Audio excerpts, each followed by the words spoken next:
get everyone checked in. I see that we have Trey Sheldon from the zoning department here. Welcome, Trey. Good morning, all. I see we also have Steve. Is that Steve Gooden? Yes, sir. Good morning. Hey, Steve. Good morning. Are you representing the applicant on this one? Is that I right? am. Okay. All right. Welcome. Good morning. And I'll just go ahead and ask you guys to unmute now. Looks like we have two folks here from Maddie's house. Is that Julie Raleigh? If you guys could go ahead and unmute for me. I'm sorry, I muted you a moment ago. I was getting some weird feedback there. Good Yeah, morning. if you could each give me your name and who you're representing here today. Julie Raleigh. I'm Maddie's mom and founder and CEO of Maddie's House. And I'm Steve Raleigh, Maddie's dad and COO of Maddie's House. Okay, great. Welcome. Thank you. All right. Last thing I need to do before we get started is I need to read through our hearing script. This will basically just cover the procedure for the hearing, and then we'll go ahead and get started. So this is the June 28th, 2023 session of the Zoning Hearing Examiner docket. Again, my name is David Sturkey. I'm the Zoning Hearing Examiner. The case before us today is case number ZH20230082. The purpose of this hearing is to allow applicants and any potential opposing parties to testify and to offer and refute evidence and testimony. This hearing will follow the rules found in the zoning code and the supplemental rules of the Zoning Hearing Examiner. All testimony and evidence that an applicant or any opposing party wishes to offer must be presented at this hearing. The hearing will proceed as follows. The applicant's attorney, or the applicant's agent will first present the applicant's case. If there were anyone here from the public, they would have an opportunity to speak after the applicant had presented its case. If the applicant is represented by an attorney, the applicant's attorney may cross-examine any person who testifies at this hearing. I don't think that'll be necessary unless, again, someone from the public joins us here today. I will give our zoning plans examiner, Trey Sheldon, an opportunity to provide any testimony in addition to a staff report. In the event that any party testifies or offers argument in opposition to this application, the applicant will have an opportunity to rebut or refute that argument offered in opposition. And then finally, the applicant will have an opportunity to make any closing statements. So again, briefly, just for our purposes here today, Mr. Gooden, I'll allow you to, really, I'm pretty liberal about how you want to orient these presentations. If you want to ask your clients questions directly, you can do that. If you'd like to just give them the floor to tell me about the project, you can do that as well. If you'd like to make any opening statements or any overview statements about this, it's really sort of up to you, however you think I can best understand what the project is and why you think the zoning relief you're requesting is appropriate. I'll hear from Trey, go back to you, also questions along the way, and then we'll wrap it up. After all presentations have been made, I will close the hearing. Decisions may be expected within 2 weeks. I may limit or exclude any testimony that I deem irrelevant or outside the scope of the application being considered. I may interrupt any speaker to ask questions or to make any comments. In the event of any technical difficulties with the Zoom technology, I'll do my best to troubleshoot those on the fly, but to the extent there's some defect that prevents us from meaningfully going forward with this hearing, I may continue or postpone the hearing at my discretion. Okay. Last thing I need to do is just swear in all of our witnesses. So if you intend on providing any testimony here today, making any comments, doing anything other than just strictly observing, and you are not an attorney, then the zoning code requires that I swear you in. So if that's you, if you could raise your right hand now, I need everyone to answer out loud. Do you solemnly swear the testimony you shall give will be the truth, the whole truth, and nothing but the truth? I do. Okay, great. Thanks, everyone. Mr. Gooden, are you ready to proceed? Yes, sir. Thank you. And thank you for taking the time to look at this. We'll be pretty straightforward. I think our presentation will be pretty quick, and I don't anticipate the need for a lot of testimony. Might just be easier if I quickly walked you through how we got here. The Raleighs, on behalf of Maddie's House, which is their nonprofit, and they may want to tell you a bit about that. It's an incredible story. It's not my story to tell, but it's a classic story of a family that took something very, very just an unspeakable tragedy, turned it into a really powerful and great nonprofit, really helping the community here. It's a teen-focused nonprofit. And they obtained the property at 2360 Kipling Avenue through a donation from Mercy Health. It's in the Mount Airy neighborhood of Cincinnati, and they filed for an application for zoning relief on the 31st of March 2023. They're ready to move forward with construction. They did not have counsel at the time, however, and were unaware of the city's parking requirements. So the application was denied because there is no on-site parking. Now, the property is adjacent to the Cincinnati Historical Society. Cincinnati Historical Society has very generously agreed to enter into a 5-year lease for 16 spaces while the Raleighs figure out a more permanent parking solution. At this point, we did spend some time once I got involved with their engineering company, tried to figure out what on-site parking would look like. There is a space that is suitable for on-site parking. However, it has significant drainage and rain runoff issues and will require at least $20,000 worth of post-construction remediation to be suitable for a lot, and that is simply not within their budget at this time. This is a shovel-ready project. Actually, they were ready to begin construction 2 months ago. Before this all occurred. So, I've had conversations with the Cincinnati Preservation Association and their council. They have approved the lease as to form. They're ready to enter into the lease immediately upon assuming if this variance will be granted. The lease is potentially renewable. There is some interest on the part of the Historical Society in terms of, or association rather, potentially selling the lot or part of the lot. But this 5-year lease, we hope would be satisfactory to at least get us through this initial period to get construction going and actually get the this new Maddie's House site up and going. And that is the sum and substance of it. It is a designated 501c3. This would be their second location. They have another location on the west side. And again, I would defer to the Raleighs if they want to briefly kind of go through the mission and what the use of the property would be to the extent that that is an interest. But what we've run into here is we have explored on-site parking. We've expended some funds and time trying to nail that down. It is simply something that is well outside the budget of a startup nonprofit at this point due to the unique kind of runoff and other issues that are there. We're not ruling that out certainly for the future, but in order to get the project moving, we're hoping, Your Honor, that you'll accept the 5-year lease at the adjacent property. It's frankly organically cropped up as a good parking solution. It's where folks have been parking already, even without the lease. The historical Cincinnati Historic Association, often does not have. I mean, the lot frankly is not used much outside of their regular meetings during the daytime hours. So it's already informally worked out. They've informally granted permission for folks to park there. It works perfectly well.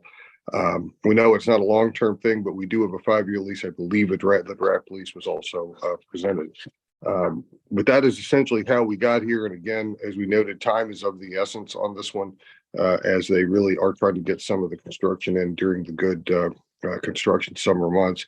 And I also want to thank Mr. Sheldon, who has been extraordinarily patient and has provided some great guidance. And we've worn out his cell phone a couple of times along the way here. We've tried to figure out different solutions.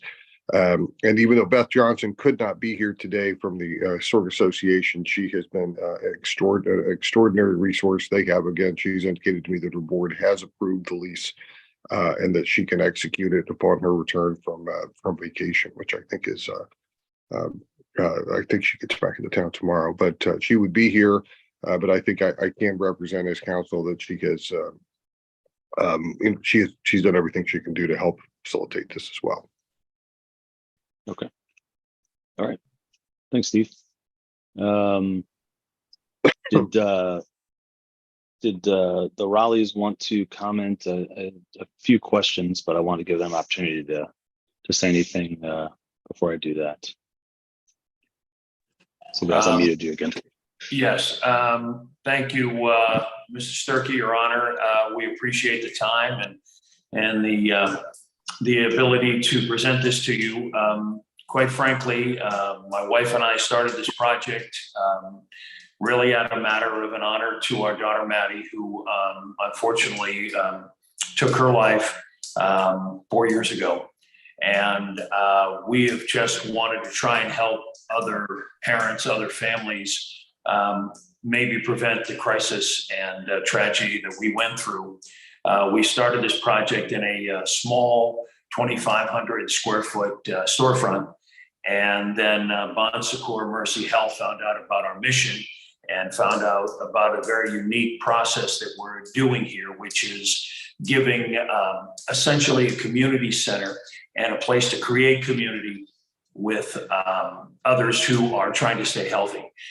This is not a residential facility. It's a community kind of day center into the evening. We've been very successful so far, having folks set up meetings at our storefront. And in this way, and having this house, it's that was donated to us, will allow us to provide more programming for our members that we have been able to help so far. I believe, and I'll check my wife here, but that lease that we is agreed to is Renewable 2 times for 15 years. So it is a 15-year lease, and we feel within that time frame we would be in a position, if necessary, to be able to create our own parking, both because of the space that could be developed, perhaps at some future time when we have better financial footing going forward. Okay. Anything you want to add, if that's okay? And I don't know if you have the packet in front of you, but Kleiningers has prepared a parking, accessible on our personal property that, will fit into what is necessary for our needs and our parking needs here on our property. If that needs to be done. But I think, like Steve said, we're a new nonprofit and startup, and the cost prohibitive right now. So our goal is just to help as many recovering young adults and their families.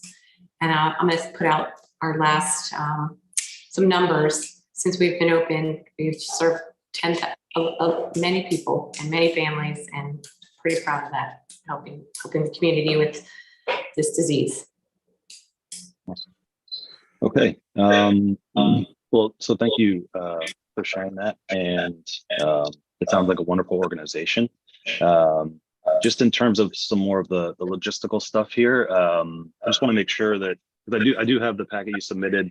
It's not going to show up very well, but I see the circled parking. Is the structure that's closest to that, is that going to be the building where Maddie's house will be, or is it the one that's sort of southwest of that? There are 2 buildings on the property. Mr. Sturkey, the one that would be, I'm trying to think of direction here as and what you may have in the packet that you're looking at. This would be the closest house to the pond. That's probably the best way to designate the difference between the 2 houses on the property. Can you all see my screen? Yes. With the map? Yes. Okay.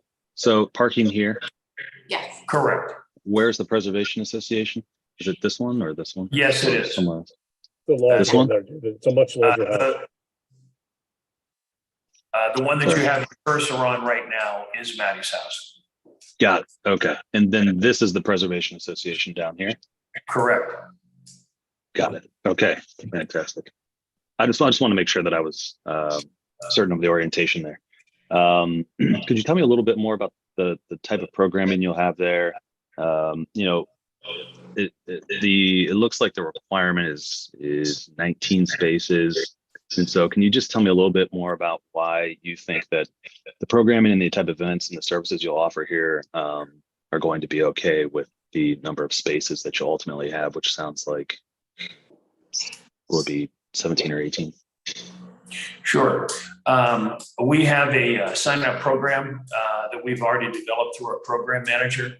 So we're going to have the programs that we design, whether it might be a hike through the woods here or something along those lines, maybe dropping your fishing line in the back into the water. So we'll be able to control who is going to be here so that we maintain what I think would be a right amount of people for the space provided and for what we have available to us. And Mr. Sturkey, if I could add to that, they've also in their experience seen a fair amount of, these are teenagers, so a fair amount of drop off and ride sharing and things of that nature occurring. So a lot of the clients don't end up back. Yeah, that's a good point, Mr. Sturkey. There's a bus route. It's one of the reasons why we accepted this gift from Mercy Health. The bus route is right outside the property there on Kipling. So we know there's going to be a lot of usage of that. Got it. Okay. I think that's all the questions I have right now. I'm going to go over and go ahead and give Trey an opportunity if he wanted to add anything, Trey. Sure, David, as to what both Steve and the Raleighs were just pointing out, there is an existing loop driveway that was part of the house to begin with, and there are going to be a couple of accessible parking spaces on that for handicap access immediately for someone, with special needs, disabilities, and whatnot, to be able to get into the facility. But the loop driveway will still be completely clear of those two parking spaces, such that it could serve as a queue for dropping kids off. So I just wanted to kind of add that physical kind of feature to it. Also, there's a surfeit or over abundance of parking, at least according, at least as the code goes. There are 91 spaces on the Pinecroft Manor, basically the large mansion that's owned by the Preservation Association, and basically by the time you do the use calculations, there's an additional 65 parking spaces to remain on the lot. And one other point that I'd like to make is that these would be kind of complementary uses insofar as, while there are day visitors to Pinecroft Manor, sometimes as a cultural institution, it's kind of like I think of it as like the Taft Museum, where you have this preserved cultural place, but they also, kind of similar to the Taft Museum or the monastery up in Manhattan, they sometimes have like evening wedding receptions and things like that, when they'd have a tent set up or something like that outside. But due to the nature of the program that the Raleighs are running, Maddie's house, that would be primarily during the day and maybe extending into early evening during the complementary uses is what I'm getting as far as any kind of events held at Pinecroft, where they're having a night with a band or something. That's going to be after people have left as far as the programming. So they're kind of complementary to one another, if that makes sense in terms of their hours. Some of it maybe reiterating. I mean, they have they got Kleinger's to come up with a preliminary plan for parking, which would be satisfactory. But to do a final parking plan and have a surveyor do it and work out the stormwater, I believe that it was going to be 20,000 or north of that just to get that done, not installation. So they're looking at a big price tag if they were doing some stormwater mitigation, like tanks or something, and actually install the parking lot and pathways, walkways, etc. So that's something that they're hoping they can raise the money over the next years. But in the meantime, unfortunately for me, I tried to explain to Julie, I couldn't approve the permit, and they were not aware of this, David. So some of the work that went on in this house went on, for example, the easements, a driveway easement. This came through a coordinated site review initially, but it wasn't clear what the use was going to be. I believe it was prior to the transfer, so they wanted to make sure that they worked out all the bugs and whistles before doing that. So essentially, you had a panhandle lot created here to give this new lot frontage.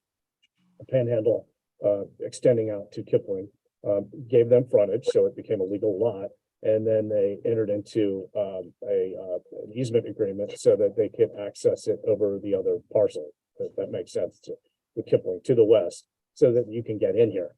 They aren't using the panhandle, which is very narrow and has a sharp right angle turn to it. So again, the panhandle is not for access; it's just for establishing legal frontage for the subdivision. And then anyhow, the easement was obtained to have egress. So those things were done up front, and they also did some work, I believe, on a deck and some other work to the place before the architect actually flipped it in terms of the change of use. So all of a sudden, I'm assigned a permit for the change of use and doing the interior modifications to the first floor of the building, and it pretty much blindsided Julie, and Julie and I got to chat about it, and I just explained, well, where are the people going to park, practical matter, and staff and whatnot. By way of disclosure, Steve and I have known each other for a couple of decades as attorneys, but there's no common business interest or anything, so I felt no conflict whatsoever. I've just known him as a colleague for a couple of decades. So, Gotcha. So Trey, just a couple quick questions. What's the total square footage of the building?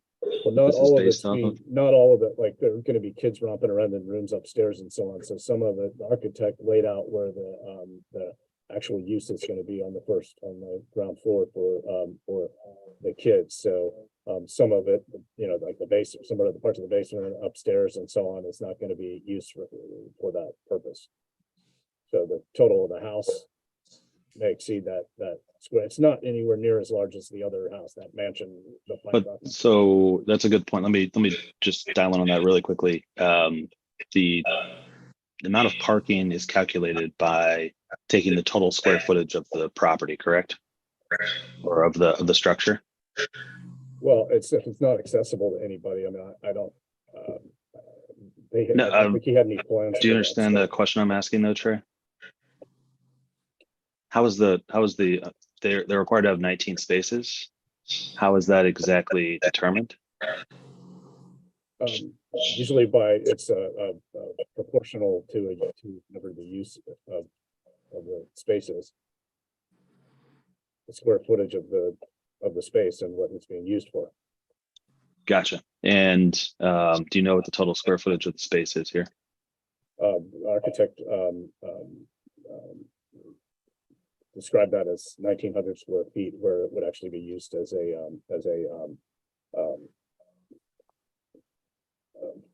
for the listed use for the community service facility. In other words, there's, as far as plans are right now, they're not going to be utilizing like the upstairs, as far as I understand, for any kids or anything like that. I guess it'll just remain vacant storage space or whatnot.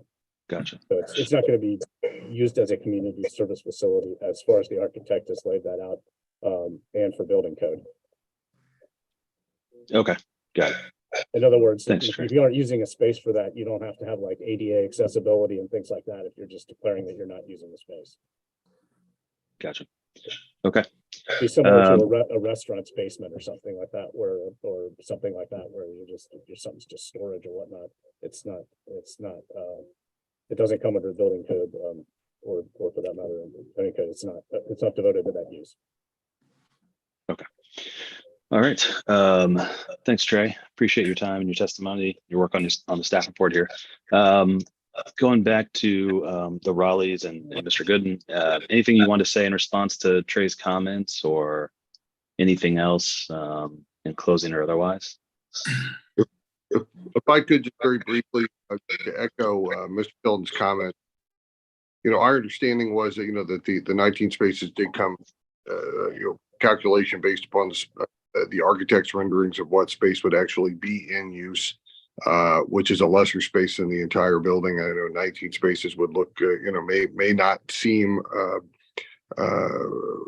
appropriate for a building or property of this size, but given what would be in use for the foreseeable future, dead on, and we think we're close enough here, given again the kind of unique nature of what's happening, that these are mostly coming in, most of whom in our experience end up being dropped off. So we would ask respectfully that you consider the variance so that we can get the project going again. And as Mr. Sheldon noted, they're certainly entering they certainly now are very much aware of the need for a permanent parking solution. We may have, this may work out just fine with the Historic Association, but we are in a position and hope to be in a position at one point to consider a permanent parking solution on the property itself. It's just simply cost prohibitive at this time. Sure. Okay. And anything else from the Raleighs? I muted you again, but you don't have to, just giving you the opportunity. Anything in closing? Thank you very much for your consideration on this. We just know we're trying to help a lot of the community. We think we can do that. And we hope that you see your way clear of ordering the variance. So thank you very much for your consideration. Sure. Thank you. Just to confirm, the lease that was submitted in the packet, the application packet, that is the same lease. That hasn't been changed at all or updated or modified. That is correct. That is correct. That the lease that you have is, unless I'm totally missing something, is the lease that the Historic Association approved. Okay. All right. David, just for clarification, I required as a condition, basically a condition of my recommendation of approval here, that they would execute that lease and get it to me for uploading prior to permit approval. So hopefully with Ms. Johnson being out of town right now or on vacation, hopefully that can happen at the same time or in a parallel, period of time while you're working on your decision. And then I will upload that with my permit. I will upload that document with my permit approval into the permit so that it's. I saw that, Trey, and well, let me go ahead and back up real quick. And I'm still getting some weird feedback. I don't know why. I've had a chance to review the application materials, and I think based on that and based on the staff report and the testimony here today, that it would be impractical to strictly enforce the zoning code to this project. So I am going to grant the variance. So we'll start there.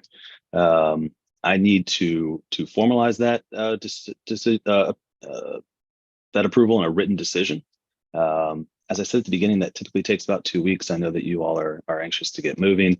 Hopefully, knowing that this will be approved can give you the opportunity to start on some things, but I will get that out to you as soon as I possibly can. Summer season is just really busy in my office, and so I have a pretty long queue, but I'm confident I can have that out to you within 2 weeks. I do need to review that lease. So I just want to review the lease as the form to make sure that it covers all the concerns that are a part of this whole application. And so if you could hold off on executing that while I'm writing my decision, I'll review the lease and just make sure it's that looks good just as the form. And then I will give you the heads up on that. That it looks good, and then you can execute it with the Preservation Association. And I will include that as a condition of the approval in my written decision. So you'll see all of that written out, but I can communicate with Mr. Gooden directly and let him know that you're good to go ahead and get that executed and recorded. Let's see, any questions about any of that? Okay. Well, if you have any questions in the meantime, feel free to reach out to me directly, or I'm sure Trey would be happy to answer questions as well.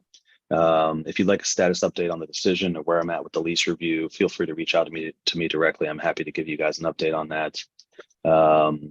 And yeah, I think that's it for now. Thanks for doing this and bringing this service to the community. I wish you guys all the best with your project, and that's it. Have a wonderful day, guys. Thank you. Thank you all. Gentlemen, thank you. Thank you, Trey. Thank you for